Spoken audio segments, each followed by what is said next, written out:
Hello students, my name is Shreya. I teach English literature and my specialization is in the parts of literary theory and criticism. So now literary theory and criticism has become like a field where most students are scared of it and tend to not understand the importance, as well as they are not able to tackle this portion as well, right? So we're going to today look at, and this is going to be a part series where I'm going to cover all important theories of literary theory and criticism, which is often the subject of your major exams, right? So I'm going to cover these theories not just in a subjective manner but also in an objective fashion, right? So it helps you not just to clear the objective kind of questions but also write a subjective answer based on these theories. So it could also help you in your home examinations. So now this is going to be a part lecture series, like I told you, where I'm going to be covering important theories as well as criticism, right? Now, the first question that arises, that what is the difference between theory and criticism? What are these words? Why are they presented in a different fashion? Now, if you know some people who've written about theory, there is this individual called John Hopkins. And he's written a text called Guide to Literary Theory and Criticism.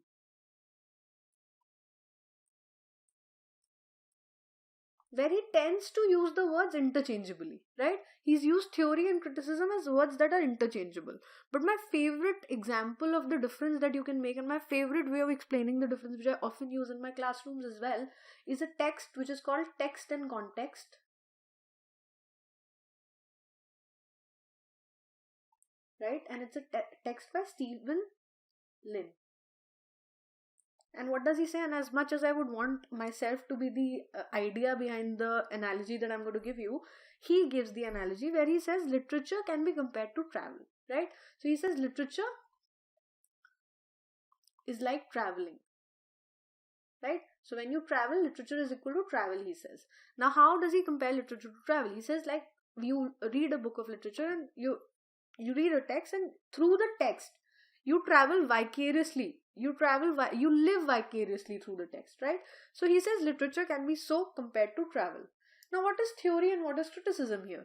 He says the various theories act like tour agencies for you. They act like tour agencies. Now, what does that mean? He says theories are various tour agencies and criticism is a tour guide. Right?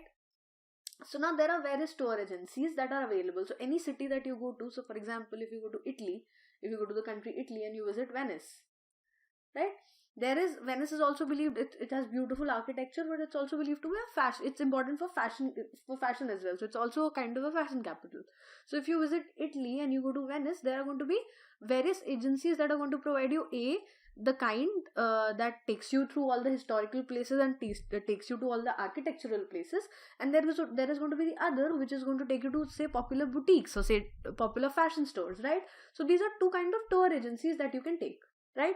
Now these tour agencies would give you would provide you a tour guide, right? They would provide you a tour guide who would help you see the city as you do, right? So what to see, where to go, what to find there are all the things that you can experience, right? So it's essentially the same city. So two people are going essentially to the same city called Venice. But what will they do? The idea that they take from there is going to be very different. The perspectives that they come out from after visiting Venice are going to be very different, right? Similarly, so if you take a text of Shakespeare, say you take Hamlet, right? And if you look at a psychoanalytic criticism of Hamlet, right? If you look at the psychoanalytic criticism, what would you do? You would look at the interiority of the characters. You would try and look at the interiority of the characters. So if you look at the psychoanalytic theory and you go on to psychoanalytically criticize Hamlet, you're going to look at the various aspects of the character's mind and try and understand the pertinent question about Hamlet as to why was the action delayed through a psychoanalytic reading. So you would perhaps focus on the Oedipus angle. You would perhaps focus on the Oedipus angle between Gertrude and Hamlet, right?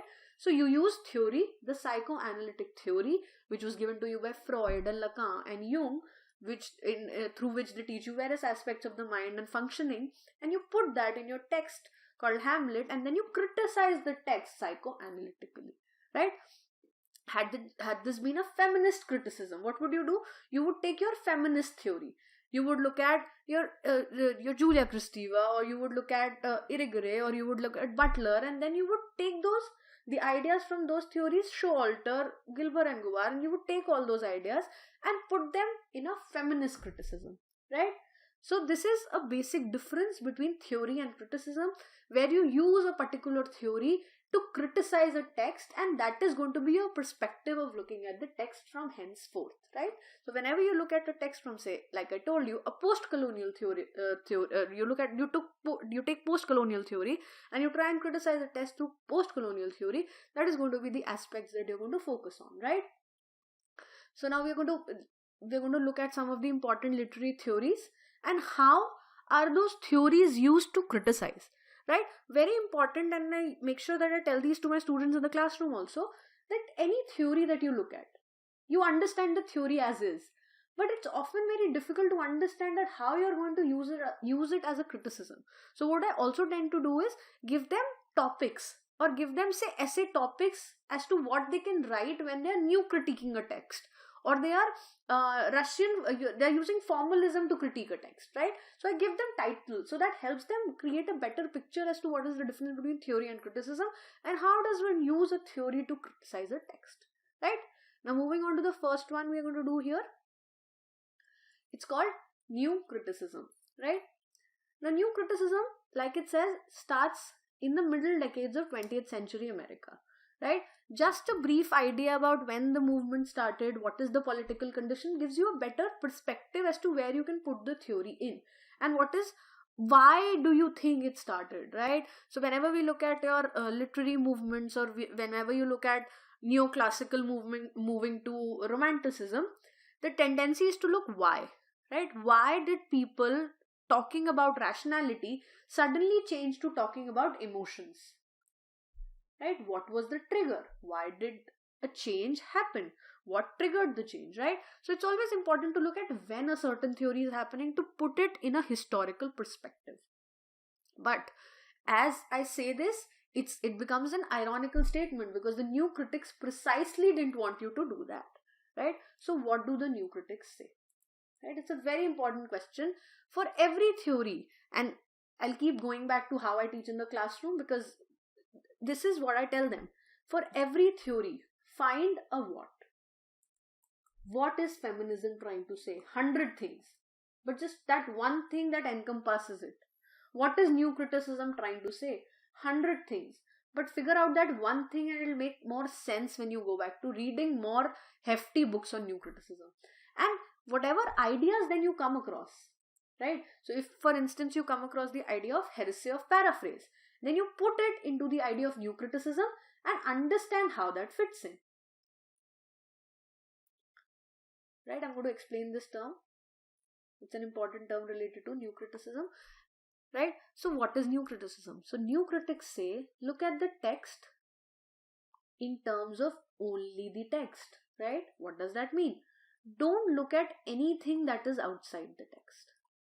Don't look at the author. Don't look at the autobiography of the author. Don't look at the year the text is written in. Don't look at what it makes the reader feel. But only and only look at what is being said in the text. Now, if you look at what is being said in the text, what do you look at? You look at the form. Yeah?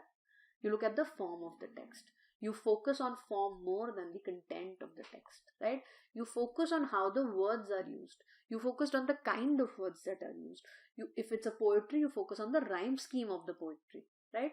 If it's about, if the rhyme scheme that is used is regular, then the theme also is perhaps a regular theme. If it's a doggerel verse, then you go back and look at what does a doggerel verse mean, and why do you think a doggerel verse is used? Then you find tensions in the text. Right? You look at tensions in the text. And a good text, according to new critics, is the one where all these tensions reach a resolution. Right? All these tensions are met by a resolution. Okay? Now, I'll explain this further through some of the important concepts that have been given by new critics. right? So let's start with how did the word come up, right? Who was the first person who came out with the word called new criticism, right? So new criticism, the word itself comes from the book written by John Crowe Ransom, and the book is of the same name. So new criticism is a word by John Crowe Ransom, and he also gives a term called close reading, right? So again, for all the theories, it's important for you to know the people who are associated, know when it started, to understand a basic historical context, to know the people that are associated, to know their important works, and to remember the important fundamental terms that are associated with a particular theory. So for instance, I talk to you about close reading. So what is close reading? Close reading is a detailed analysis of a text. Pay close attention to every single word, every variant of the meaning that is possible, and go beyond what seems to be the obvious meaning, right? So read a text as closely as possible. Don't just go through a text. Look at the words. Look at how the words are arranged. Look at the nature of the words. Are these words still in use? Are these words used by common people? Are these words that would only be used by somebody who's had a close encounter with language and who understands language very well? Who uses these words? How are these words used? How are these words placed? Right? So all these things would constitute your close reading. Right? Simple term, but very important. Then there is Cle and Brooks. Cle and Brooks, two texts that you need to know. There's the Well Wrought On and the Understanding Poetry. Important texts again, but more important than that is the term that he's given. It's called the heresy of paraphrase. Now, what does this term mean? Now, all of us have a tendency. Whenever you are asked, for instance, in an exam question, in a literature exam, you're asked, and this I'm talking about a subjective and not an objective question paper. So for your university exams, when you're asked a question on, say, the rape of the lock, right? And the question talks of the use of supernatural elements, right? What is the tendency? Our tendency is to first start with a summary. Right? We do start with a summary, and all of us, as much as we would want to deny, some of us take 3 pages if we don't know the answer, but some of us do, even if it's in a paragraph, we try and summarize the text. In fact, some of our professors also have always told us to begin with a summary so that you provide a grounding, right? But that is what Cle and Brooks says. He says the idea that interpretation of a text is incomplete without its paraphrasing is a problem, right? It's an idea that's a problem. The fact that you will always need a summary of a text to provide an interpretation of a text is a problem, which he calls the heresy of paraphrase, right? Now there's Ellen Tate. Ellen Tate has written 4 decades of poetry. There are also important works that he's written, but his important concept is the tension.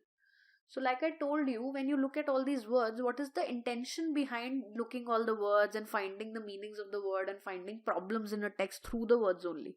The idea is to find tension in a text and to reach a space of resolution.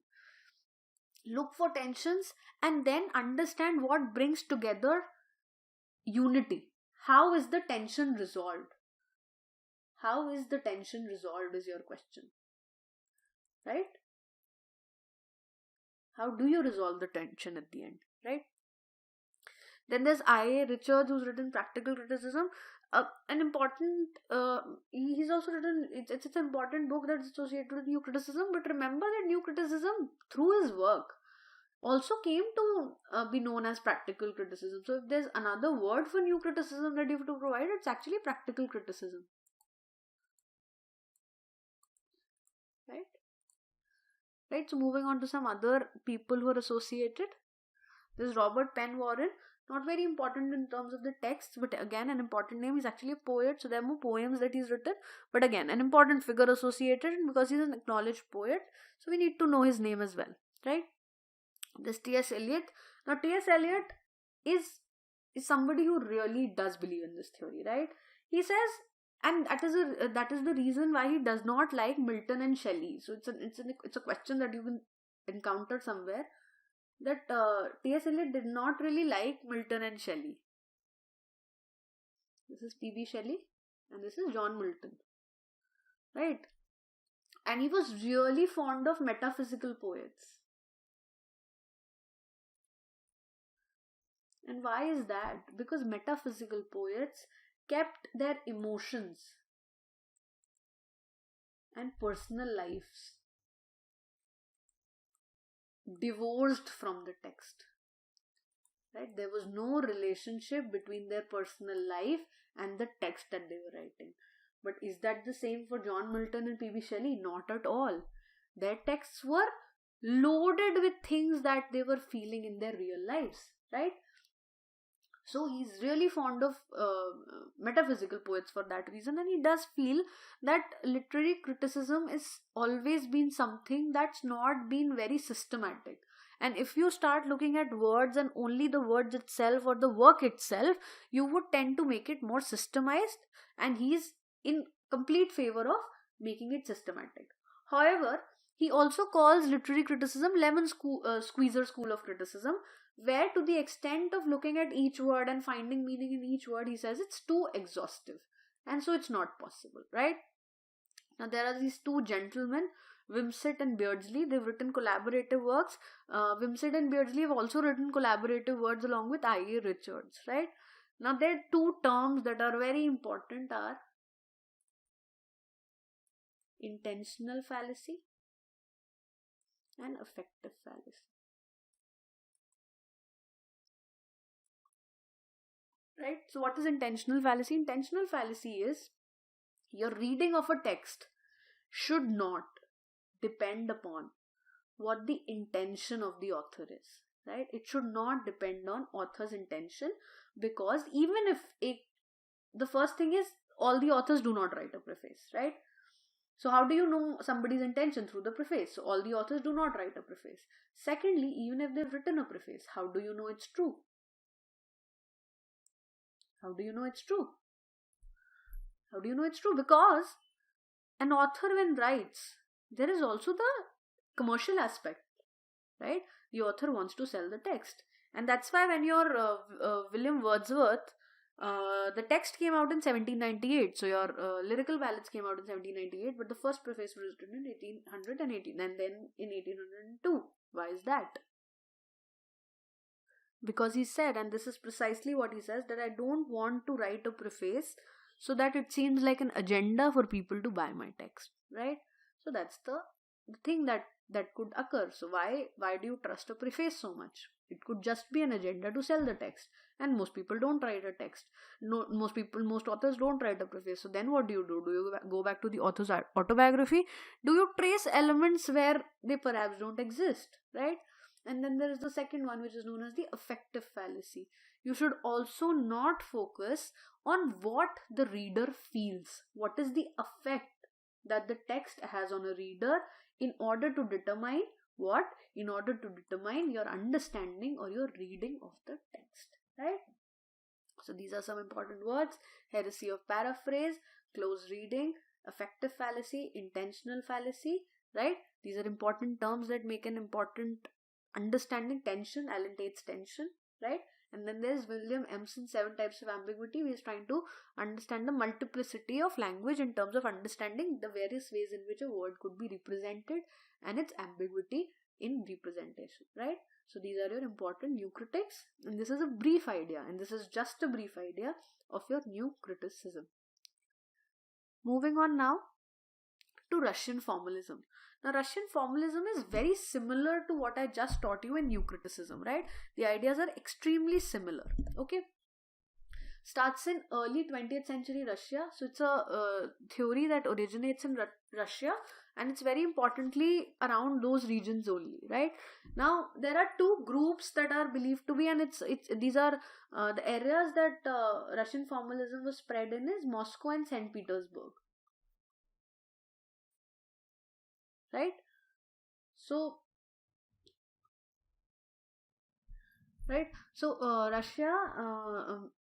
Russian formalism in areas of Moscow and St. Petersburg, right? And there are two literary circuits which are believed to be the foundation of your Russian formalism. There is the Prague literary circuit, which is Roman Jakobson, René Wellick, and Jan Mukarovsky. And there is the Leningrad group or the Opoyaz group, which is important for an objective type of question paper, where Roman Jakobson's modern Russian poetry, Victor Slovatsky's On the Theory of Prose, and Boris Ichenbaum. These are three important figures, right? Now, Russian formalism, exactly like New Criticism, talks of keeping the text within the text, right? So, understanding of the text should be within the text.